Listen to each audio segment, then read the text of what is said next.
Your liver does not care what is in the glass. It does not care if it came from a vineyard in Tuscany, a craft brewery in Brooklyn, or a bottle with a gold label and a price tag that implies sophistication. Every time you drink, your liver takes the same first step, and that first step produces one of the most toxic chemicals your body will ever encounter. It is classified as a Group 1 carcinogen, the same category as asbestos, the same category as tobacco smoke, and your body manufactures it on demand, inside the organ built to protect you, every single time you take a sip. But here is what the alcohol industry has never told you. Not all drinks create the same amount of damage on the way out. The type of alcohol you choose determines how fast your liver is aging right now, and the ranking, backed by 3 decades of population data, is almost nothing like what most people assume. Imagine a water filtration plant. Day and night, it processes whatever comes through the intake pipe, cleaning it, neutralizing it, moving it out. It does not discriminate. It just processes.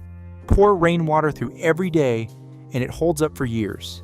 Pour battery acid through it every day, and the filter corrodes from the inside while the rest of the plant has no idea the damage is even happening. This is not just a metaphor. This is your liver on alcohol. Today we are looking at what the science says happens inside your liver for each type of alcohol, not what the industry tells you, but what the UK Biobank, the Danish cohort study, and 30 years of cirrhosis mortality research actually reveal. We are ranking 5 drinks, worst to best. Stay until the end for the liver load formula, the exact 3-variable framework for drinking that gives your liver the best possible outcome. Think of this like a server's bandwidth. If your input, volume times ABV, exceeds your processing speed, enzyme availability, packets start dropping. In your body, dropped packets equal inflammation. Rank 5, the double attacker, cocktails with sugary mixers.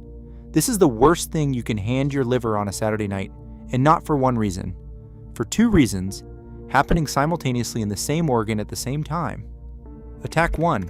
The alcohol converts to acetaldehyde, a carcinogen your liver produces and must then neutralize before it destroys surrounding tissue. Attack 2.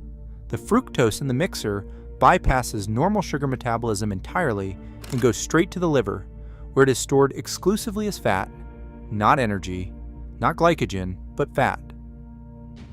Researchers at Penn Medicine found that fructose consumed as a liquid rather than as food overwhelms the gut's buffering capacity so rapidly that it floods the liver directly, causing measurable fatty liver changes within weeks of regular consumption.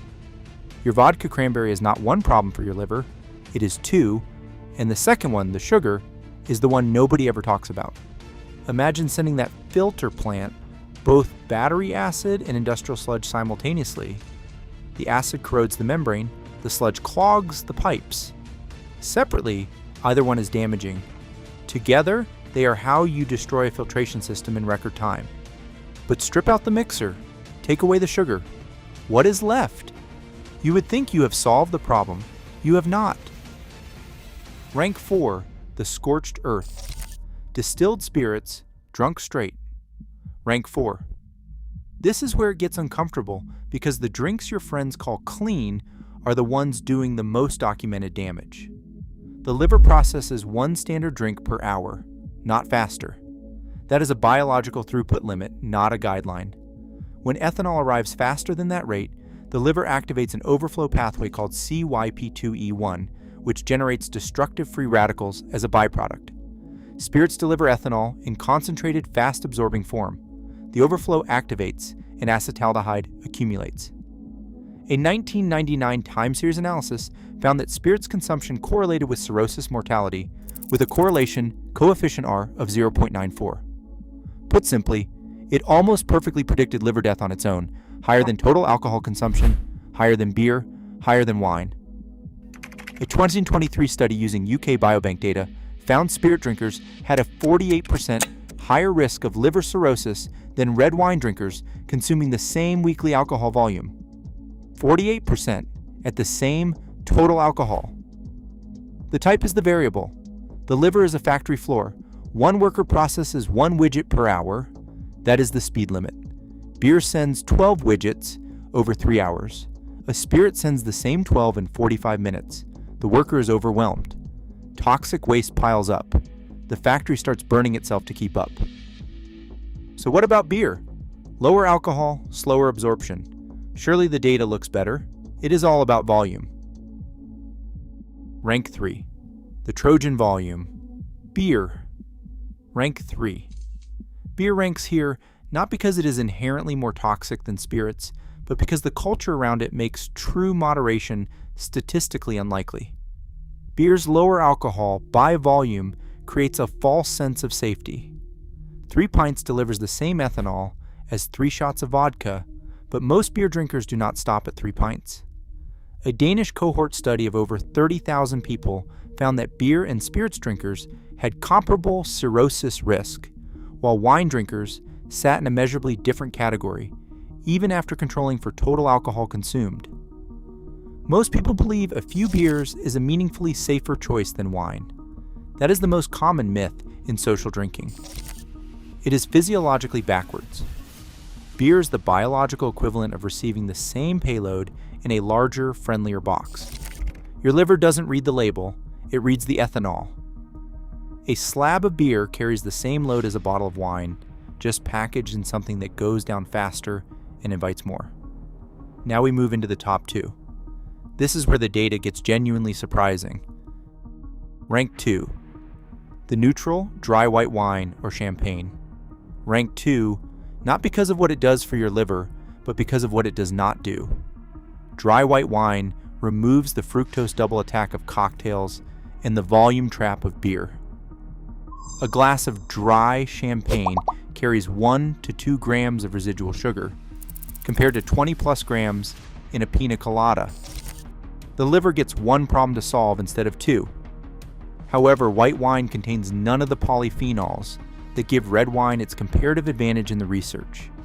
It is simply the cleanest burn available, less efficient at creating damage, not incapable of it.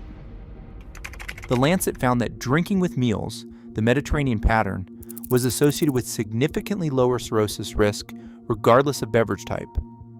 If dry white wine is what you drink it at a dinner table. The mechanism is real. Remember that filter plant from the beginning? Now we arrive at the one alcohol where, for the first time on this list, something other than pure damage comes through the pipe. Rank 1. The compromise, red wine. And before anyone pours a glass in celebration, stay with me, because the reason red wine ranks here is not that it's good for you.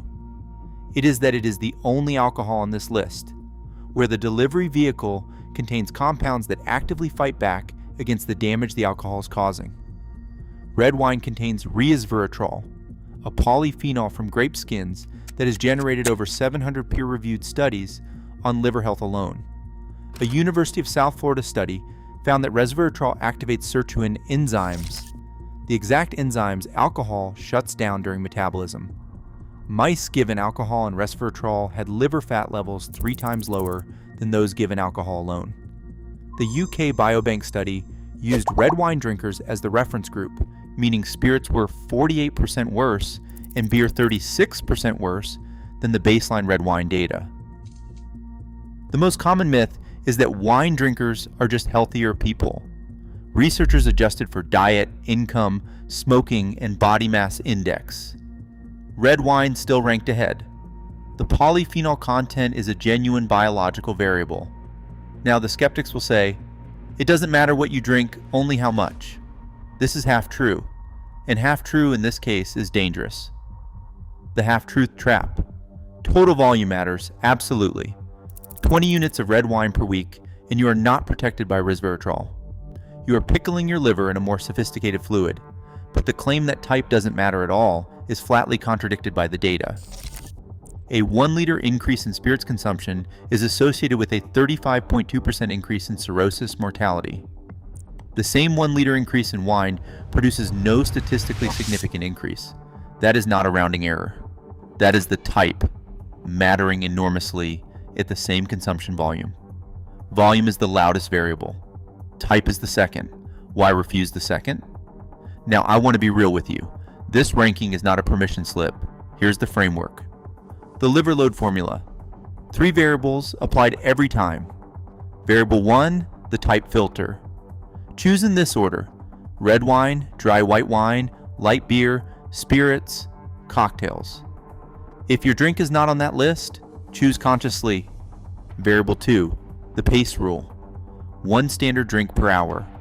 That is the liver's biological throughput limit, not a guideline, not a suggestion. Exceed it and the overflow pathway activates. The factory floor starts burning.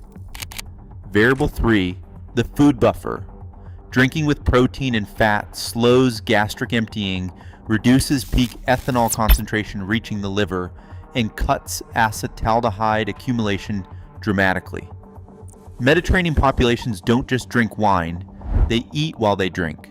That is not culture. That is mechanism. Type, pace, food. Run the formula every time. For decades, the alcohol industry has funded 2 messages: drink responsibly, and all alcohol is equally part of a balanced lifestyle. Both are designed to do the same thing: hand you the moral responsibility while hiding the biological variable that actually matters. The science does not say all alcohol is equal. 3 decades of UK, Danish, and French population data say the opposite. The filter plant in your body does not get a replacement. It does not get a backup. And it has been running since your very first drink. You are not being told to stop. You are being told something the industry has spent millions ensuring you never heard.